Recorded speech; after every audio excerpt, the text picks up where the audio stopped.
Olá, sejam todos bem-vindos ao nosso estudo de doutrina online das quartas-feiras.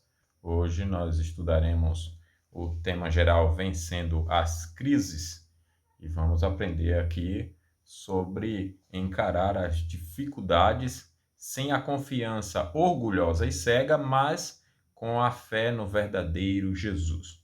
Vamos falar sobre crises numa perspectiva bíblica, que é aquele comportamento anormal, anormal também no conceito bíblico, que faz com que a pessoa vá para um desespero absoluto, sem nenhuma esperança, ou então para uma confiança orgulhosa.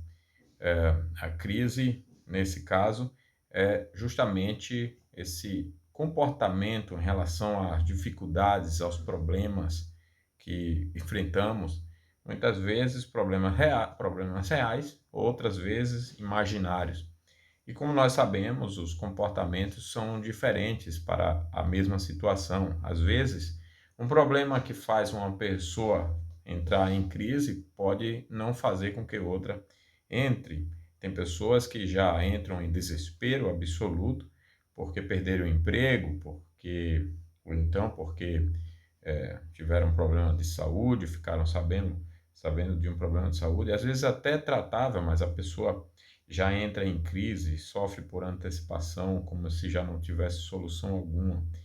Ou então, mesmo casos reais de problemas incuráveis, e a pessoa não tem esperança alguma, tem um medo absurdo da morte, o que é compreensível em relação ao estado de queda do ser humano. O ser humano, com isso, externa a sua consciência de culpa, de dívida com Deus, e ela precisa conhecer o perdão de Deus para sair desse desespero absoluto. Mas também tem aqueles fazem, que reagem com uma confiança orgulhosa, uma confiança arrogante. São pessoas que parecem não se abalar com nada e nem mesmo se abalam com a ira de Deus, com a clara indignação de Deus contra as desobediências, incredulidades, pecados humanos, toda espécie de engano, de mentira, de falta de amor, enfim, injustiças.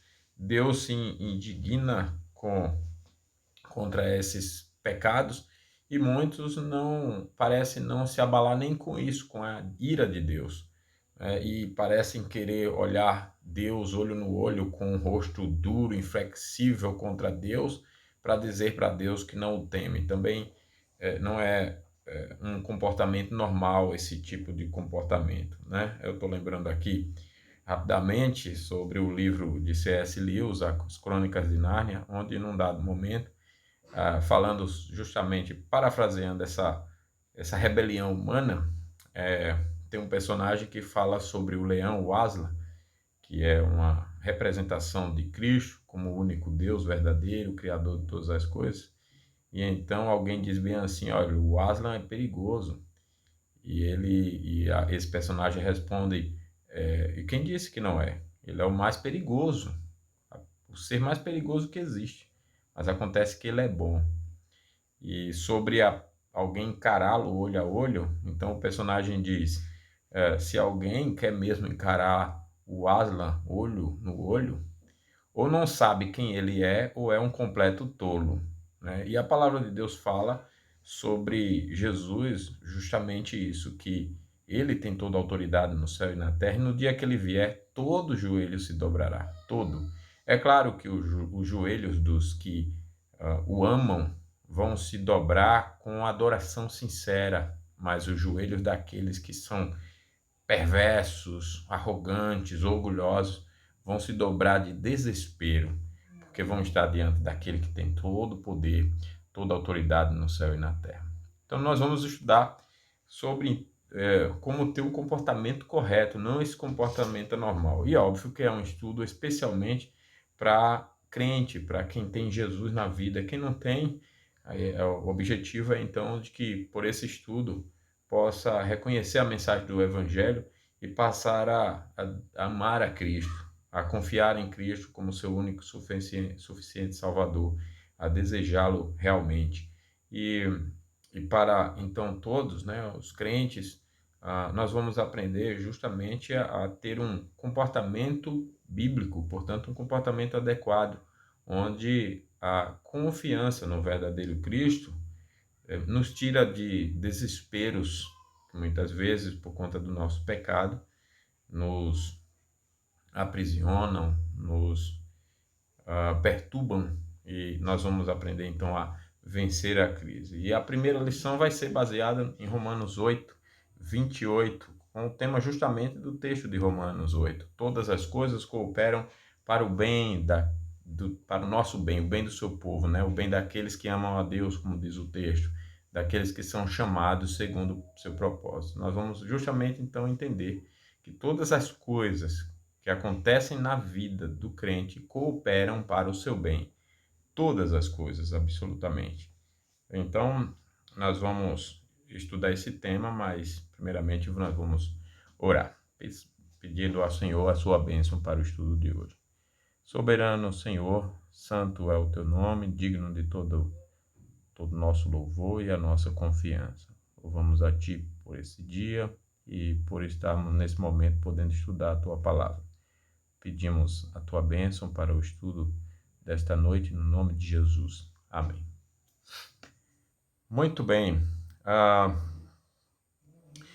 A nossa vida, a vida do cristão, assemelha-se ao mecanismo de um relógio. O que você vê ao abrir um relógio? Né? Um relógio daqueles mecânicos, não esses digitais. Você vê certas engrenagens que giram em sentido anti-horário e estão atreladas a outras que trabalham no sentido horário, né? A nossa primeira impressão ao ver o relógio aberto e funcionando dessa forma, prestando atenção, pode ser inclusive de que o mestre relojoeiro está louco e confuso. Mas é justamente o contrário, né? Ele arrumou de tal forma o mecanismo desse relógio e colocou a mola mestra para controlar todas as suas engrenagens, que quando recebe corda, embora uma engrenagem gire no sentido horário e outra no sentido anti-horário, todas trabalham juntas para promover ou mover os ponteiros em torno do mostrador, precisamente na velocidade certa, e promover então aí a marcação do tempo certinho. Logo, muitas engrenagens parecem trabalhar umas contra as outras, mas todas trabalham juntas com o mesmo propósito de mostrar esse tempo exato, né? E a palavra de Deus fala justamente isso, que todas as coisas cooperam para o bem daqueles que amam a Deus. Nossa vida, a vida cristã, então se assemelha a esse mecanismo do relógio, né? Nós temos coisas que parecem funcionar no sentido correto e outras parecem funcionar no sentido contrário, mas o fato é que Deus, em sua soberania, sabedoria, planejou e executa todas as coisas de maneira tão perfeita que, por mais que não entendamos, todas as coisas cooperam para o nosso bem, para o bem daqueles que amam a Deus. Todas o quê? Todas nosso nascimento, a nossa vida e tudo que envolve a nossa vida, o nosso trabalho, como também o sofrimento, as coisas que são ruins, até a morte. Todas as coisas cooperam, logo, coisas boas e coisas ruins, né? Cooperam para o nosso bem, para o bem daqueles que amam a Deus, daqueles que são chamados segundo o seu propósito. Ninguém naturalmente gosta de aflições. Aflições podem ser muito pesadas e difíceis de suportar, né? Se o pecado é a cabeça da serpente, alguém escreveu que a aflição é a cauda, mas, irmãos, não é certo que a aflição serve como uma cura, um remédio eficaz nas mãos do nosso grande médico? Não é certo? Nosso grande médico Jesus, ele se utiliza dos momentos ruins para nos abençoar. Então nós vamos ver sobre isso, resumidamente, 9 maneiras pelas quais, nas mãos de Cristo, as nossas aflições cooperam para o nosso bem-estar espiritual e eterna saúde. Nós vamos ver essas 9 maneiras. Quais são essas 9 maneiras? A humildade, a revelação, o crescimento, a comunhão, a identificação, a alegria, a fé, a separação e a esperança. Essas 9 maneiras que Jesus Cristo usa em suas mãos no momento das aflições para que cooperem para o nosso bem-estar espiritual e eterna saúde. Então vamos seguir aqui com o primeiro estudo, o primeiro ponto, a humildade. O Senhor Jesus, através da aflição, não o humilha profundamente, mostrando quem você é e o que existe dentro de você, nada além de pecado e corrupção, à parte da graça divina. Não é isso que ele faz? É isso que ele faz. Ele ensina, né? O Senhor ensina através da aflição a mesma verdade que ele ensinou a Israel no deserto, seu povo Israel no deserto. Lá em Deuteronômio 8, diz assim: que te conduziu por aquele grande e terrível deserto, de serpentes abrasadoras, de escorpiões e de secura, em que não havia água, que no deserto te sustentou com maná, para te humilhar e para te provar, e afinal te fazer bem. A aflição, irmãos, não só faz o verdadeiro crente se humilhar diante de Deus, mas o conserva humilde. A aflição faz secar o reservatório de combustível que alimenta o nosso orgulho. Um crente aflito é semelhante a uma árvore que está carregada de frutos, né? Se Deus utilizar a aflição para humilhá-lo perante ele, não estará a sua aflição, por exemplo, cooperando para o bem?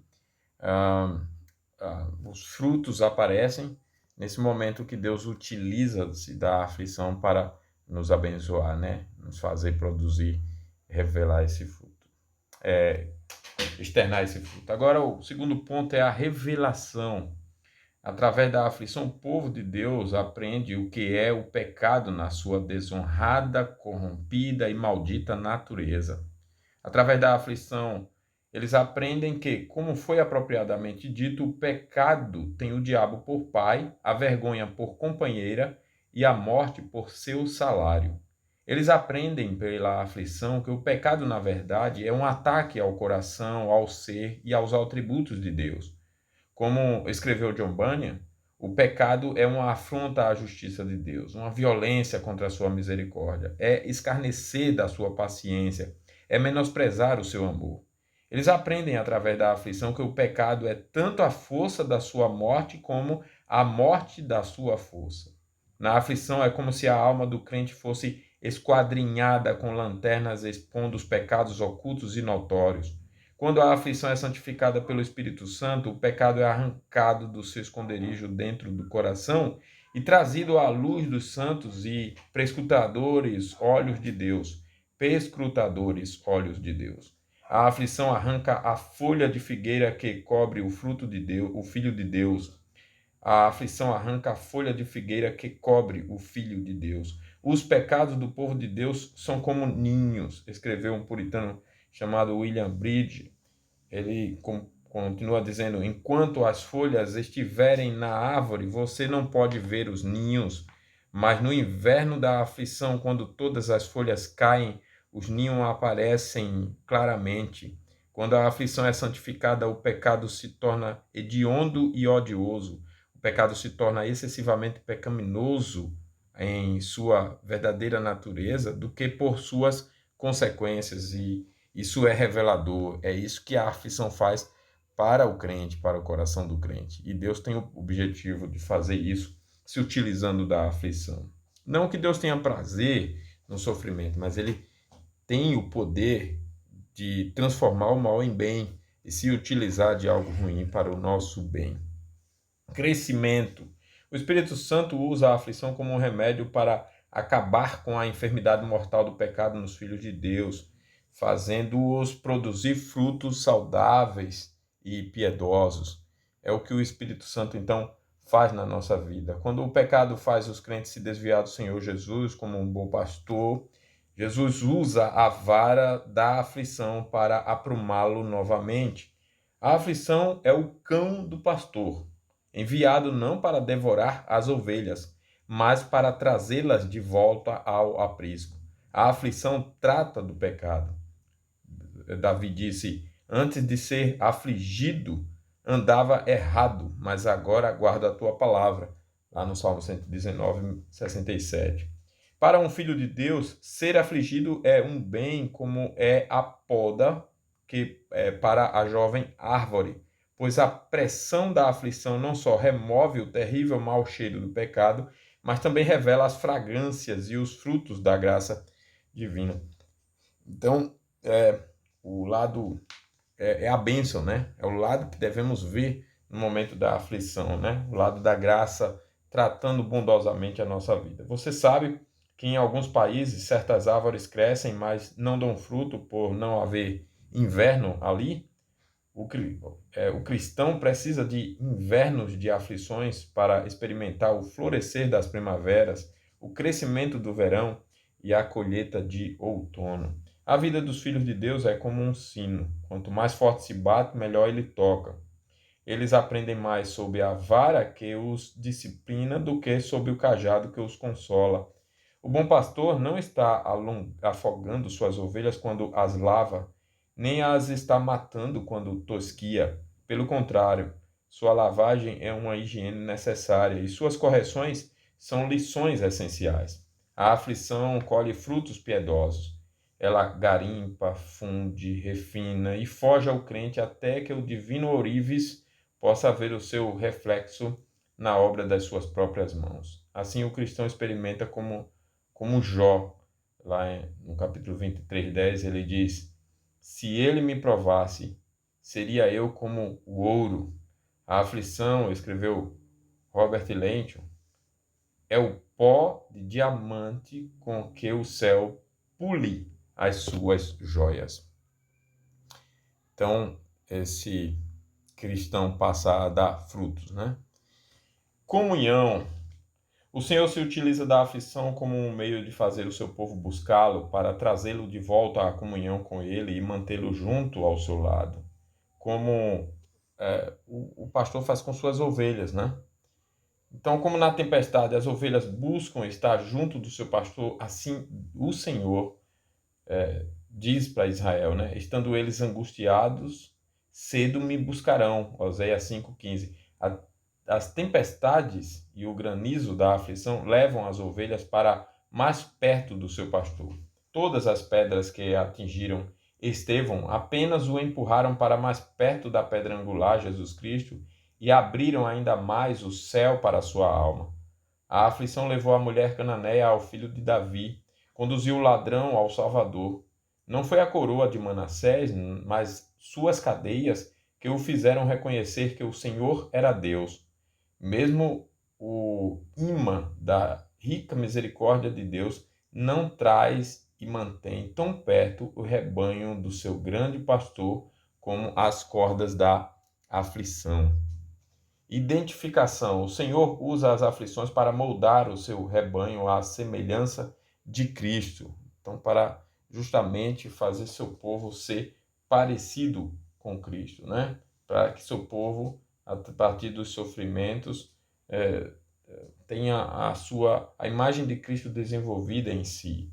Pareça realmente com Cristo, de maneira que a luz de Cristo brilhe nessa vida. Cristo foi castigado para o nosso aproveitamento. O autor aos Hebreus escreveu: a fim de sermos participantes da sua santidade. Deus tinha apenas um filho sem pecado, mas nenhum sem aflição. Pela sua vara de aflição rumo à glória, eles se tornam seguidores do Cordeiro de Deus que caminha adiante de seu rebanho. Todo o caminho de aflição que eles encontram já foi trilhado, conquistado e santificado pelo seu pastor, cujo sangue substitutivo, desde a sua circuncisão até a cruz, é uma garantia segura de que nenhuma aflição ou provação será capaz de separá-los do amor de Deus, ou melhor, do amor de Cristo Jesus. Isso está lá em Romanos 8:39. Os seus sofrimentos os conduzem ao sofrimento substitutivo de Cristo, o qual, por sua vez, os faz exclamar: o seu jugo é suave e o seu fardo é leve. Quando aprendemos, então, a lidar com o sofrimento, exclamamos que o jugo de Cristo é suave e o seu fardo é leve. Então, queridos irmãos, não é nos tempos de sofrimento que normalmente nós temos mais comunhão com Jesus Cristo em seus sofrimentos, numa vida inteira que, como diz Calvino, não foi outra coisa senão uma série de sofrimentos. Pode então eu e você reclamarmos da leve cruz que você tem de suportar sendo um pecador culpado, quando você vê, apesar da cruz que Cristo teve de suportar sendo inocente? Alegria, essa é uma outra maneira de Jesus utilizar nessas circunstâncias difíceis, no momento de aflição, ele se utiliza dessas maneiras pelas quais, nas mãos deles, as aflições cooperam para o nosso bem-estar espiritual e a eterna saúde. E uma outra maneira é justamente essa, a alegria. As aflições espirituais cooperam para o nosso bem porque o Senhor as contrabalança com consolo e alegria espirituais. João 16:20 diz: a vossa tristeza se converterá em alegria. Ele leva o seu povo ao deserto para lhes falar ao coração. Onde quer que existam os sofrimentos de Deus, haverá consolação, haverá consolo. O sofrimento de Deus traz consolo. A vara do pastor possui mel em sua ponta. Todo Paulo tem sua canção para cantar na prisão. O doce seguirá o amargo. Essa é a realidade da vida do crente. A alegria vem pela manhã. O consolo transformará a sua água em vinho. Samuel Rutherford uma vez escreveu: quando eu estou no porão da aflição, que é a mesma palavra para adega no inglês, selar, eu encontro os melhores vinhos do Senhor. Na aflição, as ovelhas de Deus às vezes experimentam doces êxtases de divina alegria que as levam como que bem aos limites das fronteiras da Canaã celestial, do céu para onde iremos, para onde afirmamos crer que iremos e que estaremos para sempre com nosso Senhor e nosso Salvador Jesus. Em tais momentos, elas podem confessar como ele faz o tenamita: bem-aventurado é o homem a quem Deus disciplina. Não desprezes, pois, a disciplina do Todo-Poderoso, porque ele faz a ferida e ele mesmo a ata. Ele fere e as suas mãos curam. De 6 angústias te livrará, e na 7ª o mal não te tocará. Mas há ainda uma outra maneira de Jesus se utilizar desse momento de aflição, que é justamente a fé. E ele se utiliza da fé para nos abençoar. A aflição também coopera para o bem, fazendo os filhos de Deus andarem por fé e não por vista. Então, às vezes nós queremos andar pelo que sentimos e vemos, e Deus nos leva a nos desprender, nos desligar dessa confiança tão frágil. Confiar no que vê, confiar no que sente. Muitas pessoas confiam na força na força dos seus braços. Outras confiam nas suas riquezas. Outras confiam nas alegrias daqui, alegrias passageiras desse mundo. Mas Deus, bondosamente, graciosamente, ensina seus filhos a andarem não pelas circunstâncias, mas pela realidade. O mundo pode estar caótico, e está. O mundo está caótico, mas a realidade não é o que parece. Não são os homens perversos que estão no controle e que têm a palavra final. Não é o diabo e todos os seus anjos, mas é Cristo Jesus. Ele tem a palavra final, de maneira que nem a morte pode nos separar dele. É o que diz Romano, né? Porque eu estou bem certo que nem morte, nem vida, nem anjo, nem principado, nem coisas do presente, nem do porvir, nem poderes, nem altura, nem profundidade, nem qualquer outra criatura poderá nos separar do amor de Deus que está em Cristo Jesus, nosso Senhor. E nós vemos que o mundo vive sem essa bênção, dessa confiança no verdadeiro Cristo, de poder descansar até na hora da morte. E o mundo não vive assim, ou vai para um desespero absoluto, ou para uma confiança cega, com base na sua arrogância, com base no seu orgulho. Mas Deus bondosamente ajuda os seus filhos a andarem por fé, pela verdadeira fé, a única fé que existe, né, de fato, a fé em Jesus Cristo, e não por vista. Se fosse permitido ao crente sempre desfrutar dos prazeres e alegrias deste mundo, eles passariam a amar esta vida e a depender das suas provisões espirituais, ao invés de depender daquele que tudo provê. Por isso, juntamente com as suas doces iguarias, o Senhor serve um pouco de molho para ajudar na digestão, para que eles vivam não por seus sentidos, mas pela fé, pela bênção da fé em Jesus. Nós temos também a separação. A aflição coopera para o bem quando desliga e afasta os cristãos das coisas deste mundo. Um cão nunca morde aqueles que são de casa, somente estranhos. A aflição morde tão profundamente os filhos de Deus porque eles ficam tão pouco em casa com a palavra e os costumes de Deus e tempo demais com o mundo e os costumes dos homens. Se eles estivessem mais vezes em casa com o seu mestre e pastor nos lugares celestiais, as aflições seriam muito mais fáceis de suportar. Deus, como diz Thomas Watson, tem o mundo como um dente mole prestes a cair, que, quando arrancado, não nos cria mais problemas. E é isso que Deus está fazendo conosco em relação ao mundo. Esperança. Finalmente, a aflição é proveitosa para preparar o povo de Deus para a sua esperança celestial. A aflição eleva as suas almas até o céu para buscarem a cidade que tem fundamentos, da qual Deus é o arquiteto e o edificador. A aflição pavimenta o seu caminho para a glória, como diz 2 Coríntios 4:17, porque a nossa leve e momentânea tribulação produz para nós eterno peso de glória, acima de toda a comparação. Aquele que corre para receber a coroa, escreveu John Trapp, não se incomodará muito com o dia chuvoso. Ele não se incomodará muito com o dia chuvoso. Então, por isso é tão importante conhecer, confiar e amar o verdadeiro Jesus. Viver por ele, tê-lo como a razão de sua vida, a razão da sua esperança. Realmente ter a verdadeira fé, né? A fé que nos faz olhar para o verdadeiro Jesus como ele é.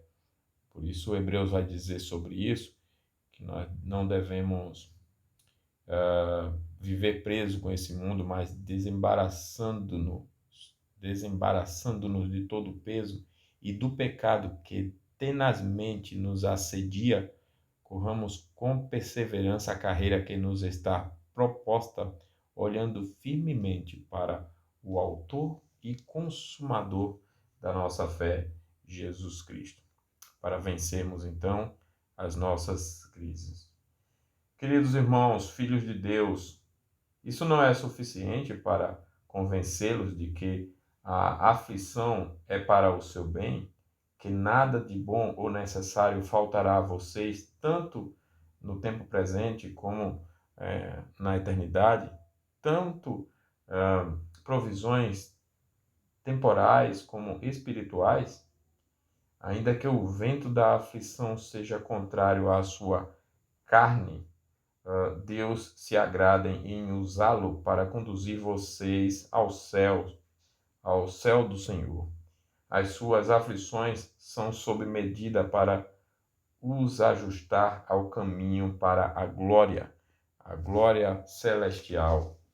Em tudo, diz a palavra do Senhor, dai graças, porque esta é a vontade de Deus em Cristo Jesus para conosco. Então, que sejamos assim, sensíveis ao objetivo de Deus com as aflições nas nossas vidas, na vida da sua igreja, do seu povo. Sejamos também dependentes da soberania do Senhor. Não desprezemos os momentos, sejam de alegria, sejam de tristeza, especialmente, não desprezemos. Não achemos que Deus não está agindo para o nosso bem, cumprindo a sua palavra, porque realmente todas as coisas cooperam para o bem daqueles que amam a Deus, daqueles que são chamados segundo o seu propósito. Jesus se utiliza dessas 9 maneiras no momento da aflição, né, das aflições. Ele se utiliza das nossas aflições, dessas maneiras pelas quais, nas mãos deles, as nossas aflições cooperam para o nosso bem-estar espiritual e eterna saúde. Ele se utiliza da humildade, revelação, crescimento, comunhão, identificação, alegria, fé, separação e esperança.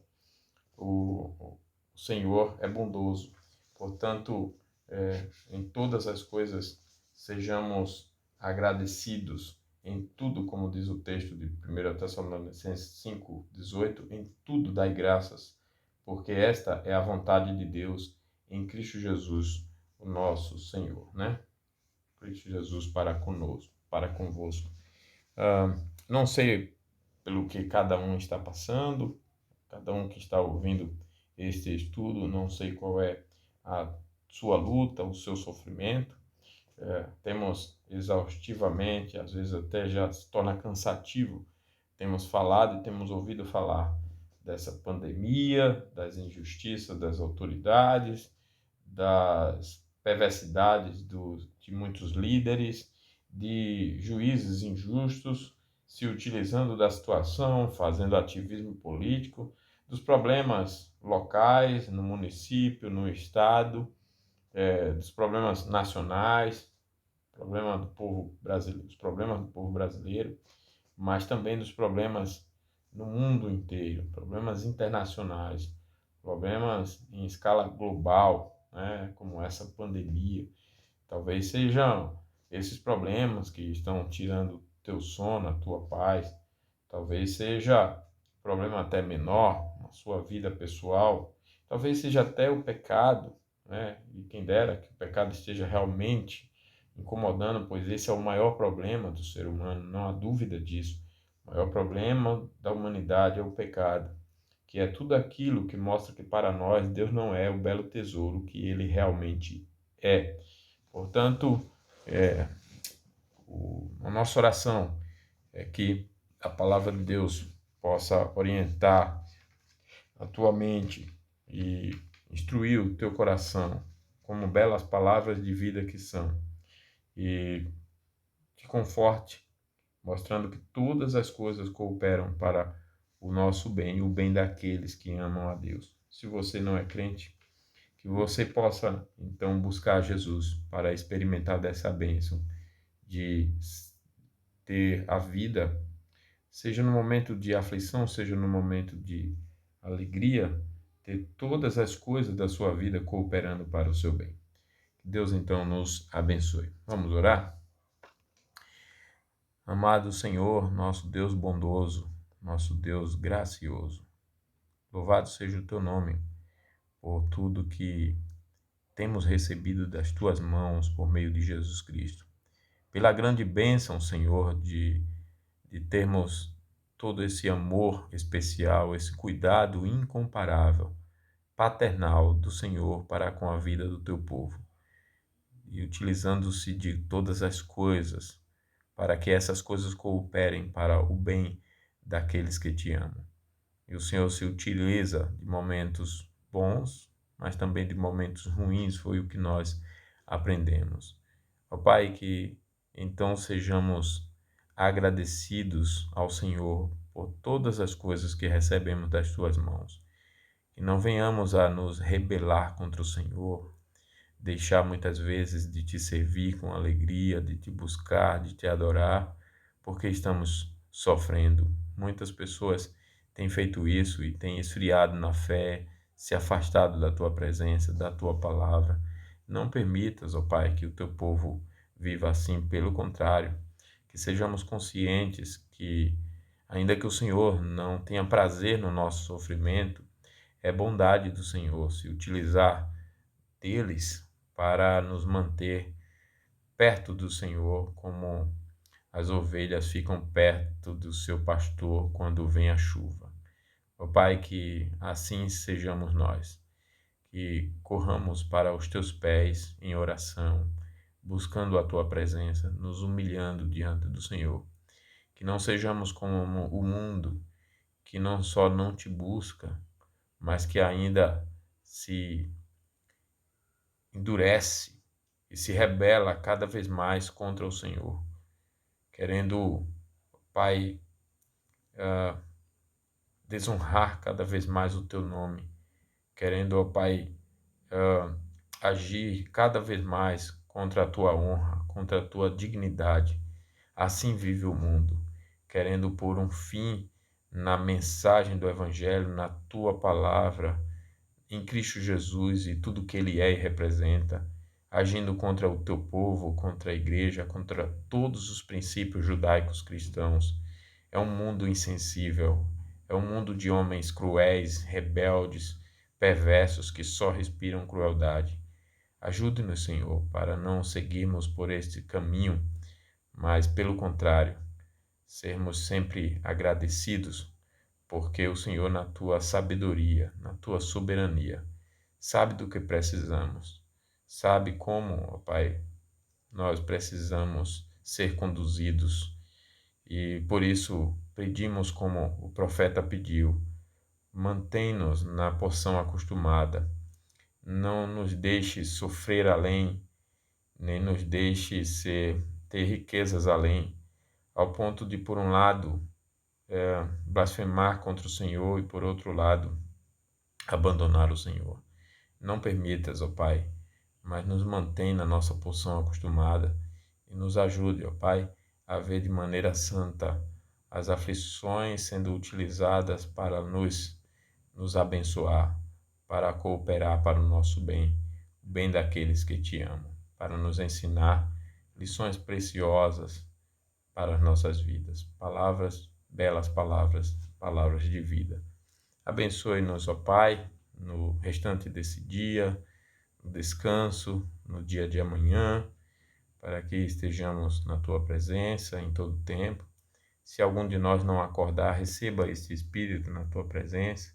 Seja alguém salva em Jesus. Não permita que alguém que ouviu essa mensagem hoje, esse estudo, e não tenha Cristo ainda, não permita que parta para a eternidade sem a conversão genuína, verdadeira ao Senhor Jesus. Abençoe-nos, ó Pai, como igreja do Senhor, aqui na nossa região, a igreja cristã no nosso município, no nosso estado, no Brasil e no mundo.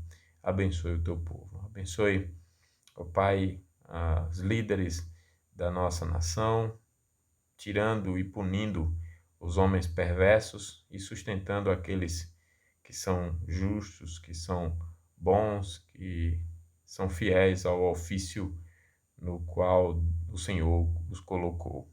E que nós possamos ter com isso dias de paz. Abençoe o mundo nesse sentido também. Sem ti, ó Pai, nada somos e nada podemos fazer. Oramos no nome do Senhor Jesus. Amém. Muito bem, ótimo descanso para todos. Foi um prazer tê-los conosco. Deus os abençoe.